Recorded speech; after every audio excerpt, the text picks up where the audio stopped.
games. We just celebrated our 20th anniversary. And we made Unreal Tournament, and then we went on to make Dark Sector, Darkness 2, which we were quite proud of, and then we started to roll into our current game, Warframe. Quick answer for what Warframe is it's Space Ninjas.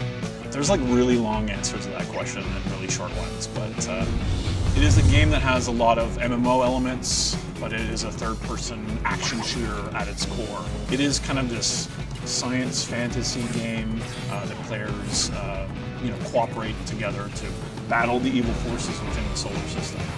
The production process on a free-to-play game like ours is very different because it's not just a push to the end and then see what people do. It's more like you push to the next update and see the reaction, use that reaction and feedback from the fans, and then mold that into what's going to happen in the following update. When you work on the box model, you get one shot. That's it. You work in the blind for years and years, and then you ship it, and it's done. And there's no going back. Now we actually have this development cycle where we receive the concepts, we create the characters, we do quick testing on them, we put them out to the market, and we see the reactions from the people that are actually playing the game, and we adjust to the feedback that we receive. So as you're working on something, it might go out the same week that you're working on it, and then instantly you'll get feedback on the forums or what have you, and you'll hear people saying, oh man, everyone loves this new animation set, or maybe something not so positive.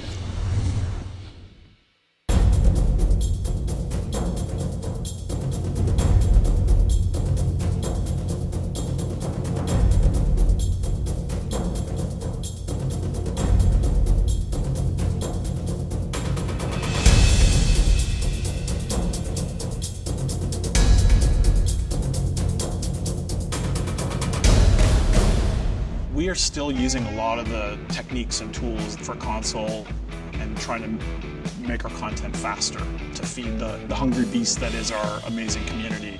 It's interesting, I've been using Autodesk products going all the way back. Some of my first products that I use, like 3D Studio, I think 1.0 or 2.0 is one of my first, is the first 3D package that I actually used. Sort of without knowing it, everything we do now is working through Autodesk. We started way back adopting the FBX file format because it let us switch between Max and Maya so easily. And of course, when we got our motion capture set up, that motion builder was critical to that process. FBX again, we are using Mudbox and high subdivision surfaces to generate our normal maps. We use Beast as well to do all of our lighting. So that import path let us kind of aggregate all of this content from all of our creators. Yeah, I mean, we walk around, it's all that.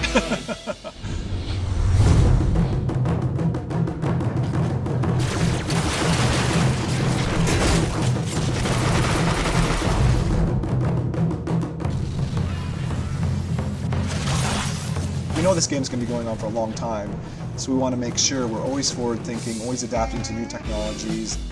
Independent developers there's this renaissance. Part of that, I think, is the digital distribution side, making it possible for a company in London, Ontario just to go, you know what, we're going to build our infrastructure, we're going to put up servers, we're going to handle the accounts, we're going to hook up, purchase transactions, all this sorts of stuff. We'll just do it all ourselves. It's constantly changing, and if you adapt and you're going to be in a state of constant learning, you're going to have an amazing time. It just never ends. The technology never ends, and the shifting of devices and all of that stuff just continues to amaze me.